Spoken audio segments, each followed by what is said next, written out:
everyone. Welcome to tonight's ball game at Holland Field. Your Farmington Cardinals are taking on the Alma Airedales in a 4A conference matchup. Alma comes into the game 1-3. Your Farmington Cardinals come into the game at 3-1. Got time to sit down and visit with Coach Mike Adams earlier in the day. We're going to find out what Mike has to say going into the game. And we'll talk about Coach Austin's Friday night football under the lights with head coach Mike Adams. Coach, thanks for taking time out of your day and joining us again. Sure, glad to do it. Excellent.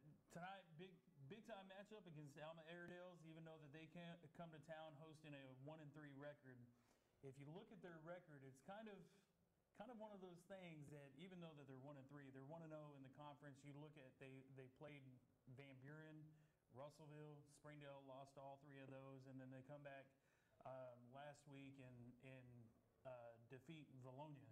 Now they're coming to town where you guys are 3-1, 1-0 in the conference. Well, as you said, they played a very tough schedule. Springdale's ranked 4th in the state overall now.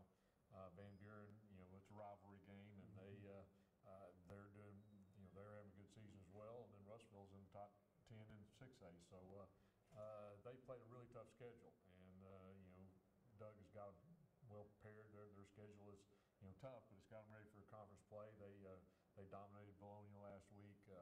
I know talking to Doug over the summer, he was really excited about this team. He felt they were going to be really good.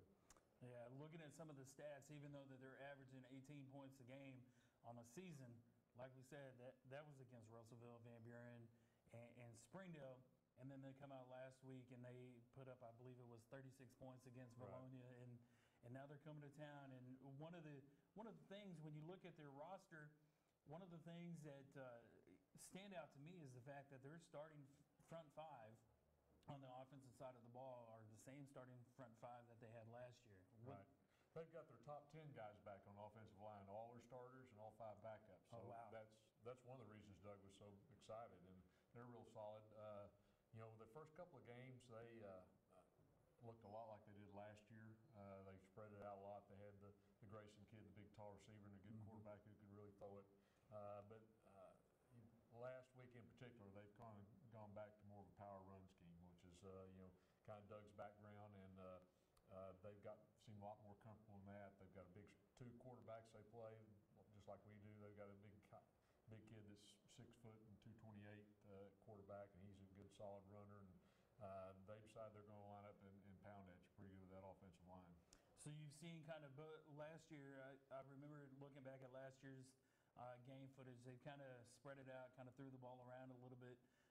Kind of that new age offense from that standpoint that we're seeing more, consistently on a week by week basis, to where it's that spread offense, fun and gun type that Steve Spurrier had. And then you mentioned last week they kind of went back to old school, like ground and pound. What do you expect to see tonight? I expect to see more of that. I mean, they had, as we've broken them down, they've had 37 different formations and 78 different plays or routes.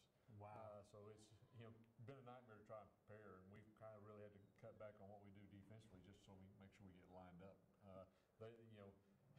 They're going to spread you out. They're going to give you a lot of funky formation stuff you'll never see before or after. A lot of unbalanced sets, stuff that you've really got to pay attention to, or they'll get you out flanked and out leveraged real quickly. So we spent a lot of time with our secondary and our linebackers this week just recognizing formations and hopefully getting everybody lined up. Did you ever feel at any point during the week as you're preparing for this game, from the defensive coordinator standpoint, not necessarily the head coach standpoint, but from a defensive coordinator standpoint, that you may be looking at potentially kind of a little Gus Malzahn, a little Chad Morris, a little Steve Spurrier, and then, oh, by the way, you also have a little of Nick Saban type offense inside there? It's it is a compilation of just a lot of different things.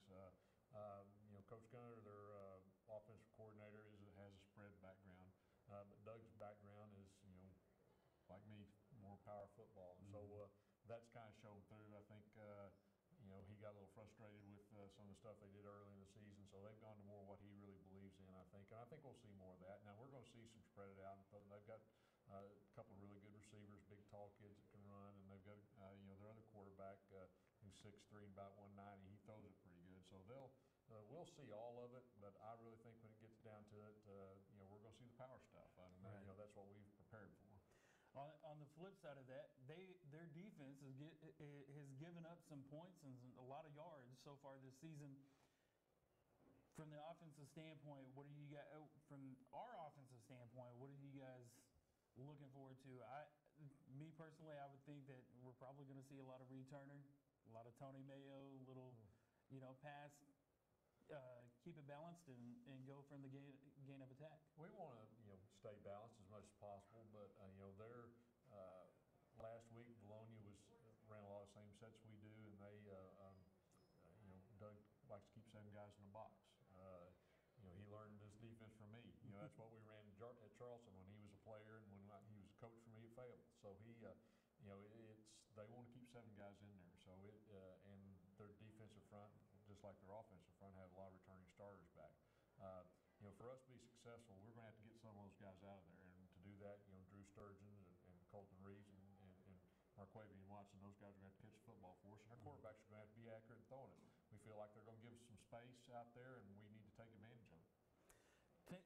Thinking about that aspect, and you mentioned you kind of slightly touched on the history that you have with Doug down there. And do you ever get to the aspect, and a lot of it seems like in not necessarily smaller areas, but in smaller areas like Northwest Arkansas, a lot of the coaches have history with their opposing head coach. Do you ever?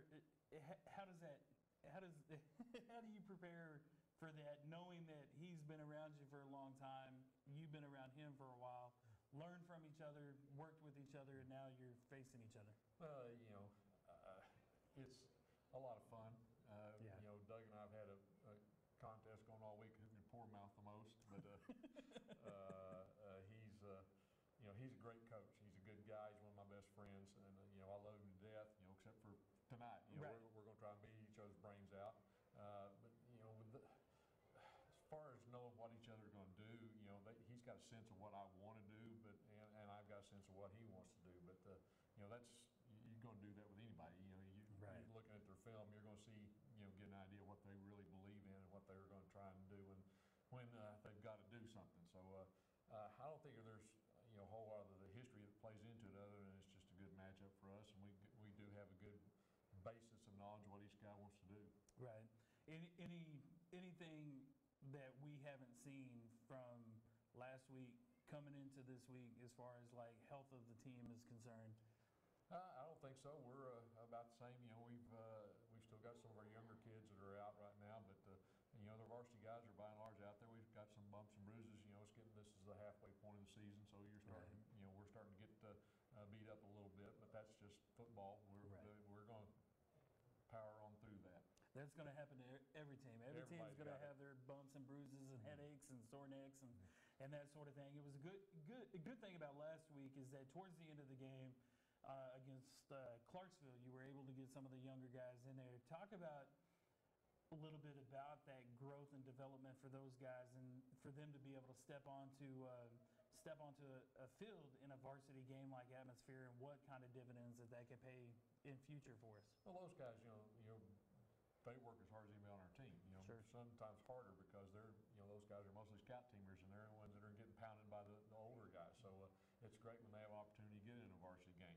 They play on Monday nights most of the time, but when they get a chance to get in there, and it shows that they're what they're capable of. We've seen some couple of guys that showed some flashes and maybe able to move up a little bit and help give us some more reps, give us a little bit of time. So that's to their benefit to get out there. It's a chance to get them on film and see them against live varsity competition and see what they can do. Last week during the broadcast, I mentioned there was a play or two that we have seen what I call the big hog mollies up front from the offensive standpoint, your offensive lineman. Oxford kind of, when I said that, he kind of turned around and looked at me and gave me that question. Did you just say big hog mollies up front? Knowing his background as football as well, he knew what I was talking about. But I don't think that it caught him I think that it caught them off guard with that. Seeing those guys in the push and the drive that they got against Clarksville's defense. Talk a little bit about that and the importance of that for tonight as well. Well, anytime you rush for whatever it was, 390-something yards, you're going to have to have had a good night by your offensive line. And they did a really good job. Of course, Reed Turner and Tony Mayo, Jeremiah Lara, those guys all had a great night running the football. They made some good cuts and made some explosive plays for us. But it all started with those big guys up front. And I have to brag on my wideouts, Drew and Quay and Colton Reeves. They did a great job blocking on the edge. We've talked all year about those guys. The offensive line make good blocks, it's going to be a 4-yard play.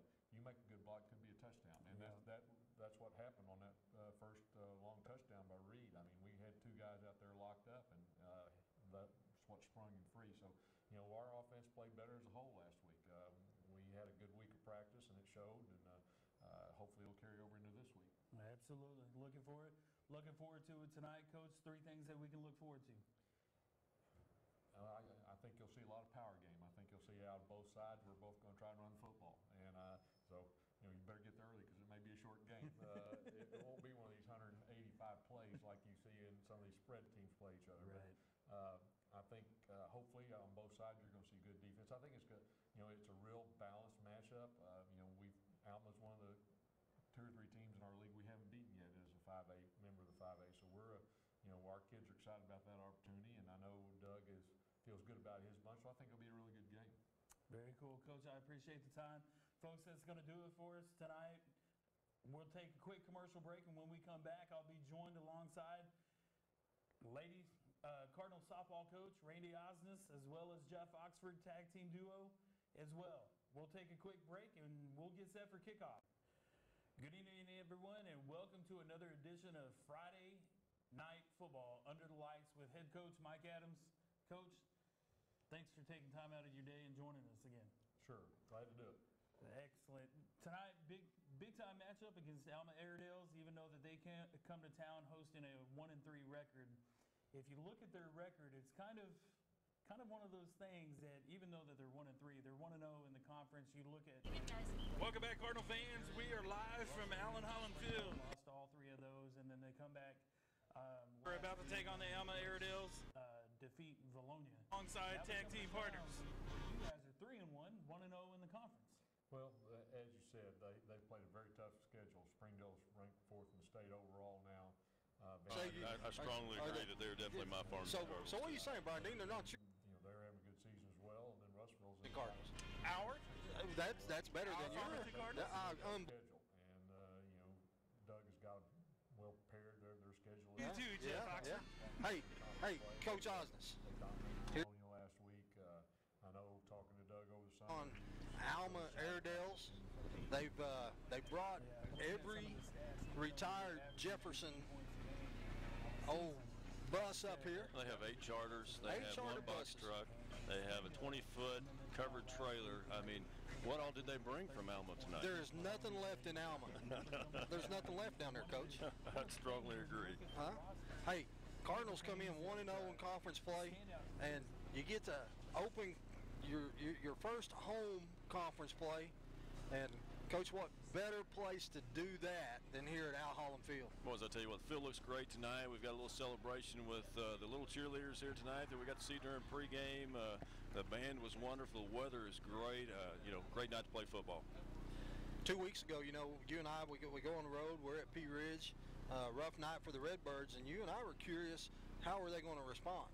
And last Friday night, we go to Clarksville to open up conference play. Coach, I got to be honest with you. I was pretty pleased with the physicality that we showed last week. You and I talked about that after the Pea Ridge game, that, we were going to have to be more physical, mentally tougher, physically tougher than what we showed over there at Pea Ridge. And we definitely came ready to play over in Clarksville and had a great game defensively and most definitely offensively to put the amount of points on the board that we did last Friday night. Well, tonight's going to be a different type challenge. Anytime you face Alma, you start in the trenches. You start with that offensive line, defensive line. How's your offensive line going to do with their defensive line and vice versa? And Coach, in the past, Alma's had those athletes that they could get out on the edge and make you pay. This year, I really feel athlete-wise on the edges, they're no better than we are. So, in my eyes, what it comes down to is offensive line. Can we create some gaps, get a few holes? Defensive line, can the big ones control it up front? You know, that's I talked with the coaching staff this week, and that was the number one thing for them is are we going to win the trenches? They have some big offensive linemen, big defensive linemen, pretty athletic, and you know that's going to in any game. That's going to be the situation. If you win the trenches, normally you're going to win the ball game, and they do have that is their strength. That is Alma's strength, no doubt. Well, Coach, here is the last Friday in September. This is week 5. So I want you to think back to your old coaching days. If you're in that locker room right now, you're 1-0. Them first 3 games, they don't matter. You're 1-0. What are you telling your guys before you come out here for this game? Well, as far as telling them, I mean, that's I'm going to allude to something else first. I mean, you know, after looking at the scores last week and what happened in preseason, you know, you have Harrison, Morrilton, Greenbrier that's sitting up top that have played pretty tough schedules, and they've played, you know, definitely very good football throughout the first 4 or 5 games or 4 games of the season. This game right here is vital as far as making the playoffs, because you got to wonder about playing those 3 games a little bit later down the road. But if you can get this one right here, it sets you up well for the postseason. I think after a week last week that we had versus Clarksville, I think the attention in the meetings, the attention on the practice field, putting in the game plan, there was probably mentally we were probably more in tune this week. I'm looking forward to it. I know I saw a little bit of practice on Wednesday.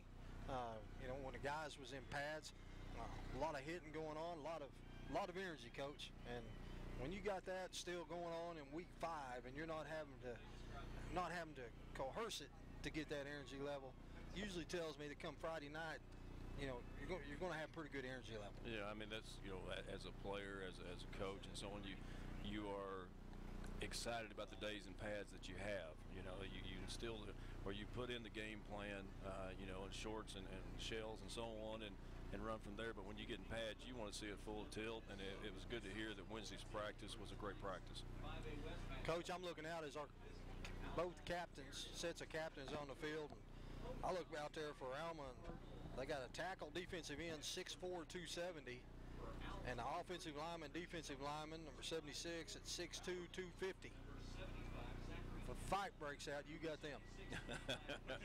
They're going to be big across the front, and that's what we alluded to earlier. Is, you know, it's going to be a situation. Can we win the trenches? Can we, if we can't beat them one-on-one up front, can we get some angles on them, do some things, maybe misdirection, you know, hitting that counter play that is a favorite one of ours, and see what happens from there. Coach, the Cardinals won the toss, and they have deferred to the second half. We're going to try to Bill Belichick them. Here we go with that. I like it. 4:15 here before kickoff, so both sets of captains will return to their respective teams. And Coach, any last words here before we go?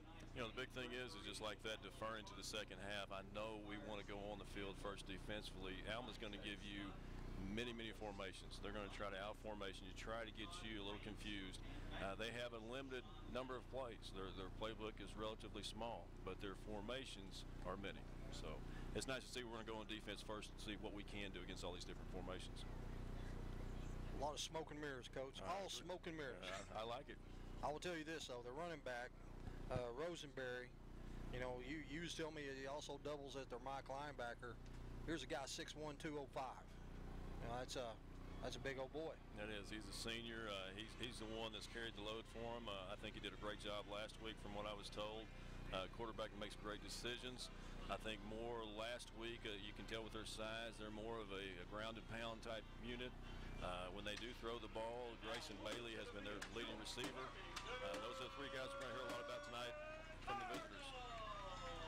Well, Coach, both teams come out on the field. We're going to get this one started a little early, it looks like. I'm all for it. Let's get it going. I've been waiting all day for football, Coach. It's Friday. How about you, Brian Dean? Love it. Great atmosphere, great weather outside, and ain't nothing better than Friday Night Lights. Hey, you know, you talk about that atmosphere, man. Great crowd tonight. Home bleachers filled up, standing around the sidelines. Alma, with their 45 charter buses, has brought the whole city. in the buses. I'll tell you what's amazing tonight is the amount of visitors that we had prior to the game up here in the press box. You know, Mr. Duffy came up and said hello to us. Steve Duffy, the chain gang. On the chain gang. Yeah. We've had the Farmington police force came up and hung out and talked for a little while. I think maybe it was all these DQ cheeseburgers that were up here tonight. But I thought maybe just you and I, they wanted to say hi. But yeah. Had the opportunity to see Keith Benish here at the park tonight, at the stadium tonight. Yeah. Doing well. I mean, it's a full crowd. It's going to be a lot of fun. Weather's great. Time to tee it up. Let's play football. Drew Sturgeon is going to tee it up for the Redbirds. And back deep is Rosenberry. I can't see the other one. We're going to start off that way tonight.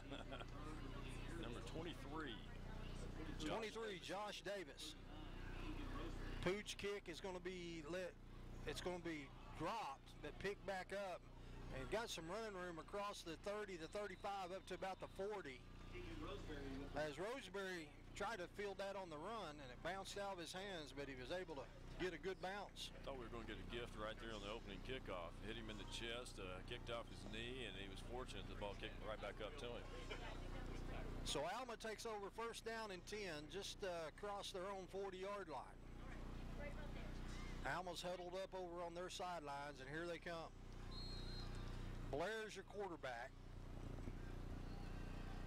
Rosenberry's going to be the lone setback. Blair 6'1", 210. That's a big old quarterback. Cardinals with 4 down linemen. Here we go in motion. Looks like we may have had a false start, but no flag. Trying to get to the corner is Felix Wright. And Wright is tackled right at the line of scrimmage as Swain gets up off the pile along with Kilgore. A little toss jet sweep. We did a great job holding containment, keeping that play, stretched it out down the line. Good job by our defense. Second down and 9. Alma in a hurry up. 2 receivers split to the near side. Now they're going to talk about it. Changing the play at the line of scrimmage.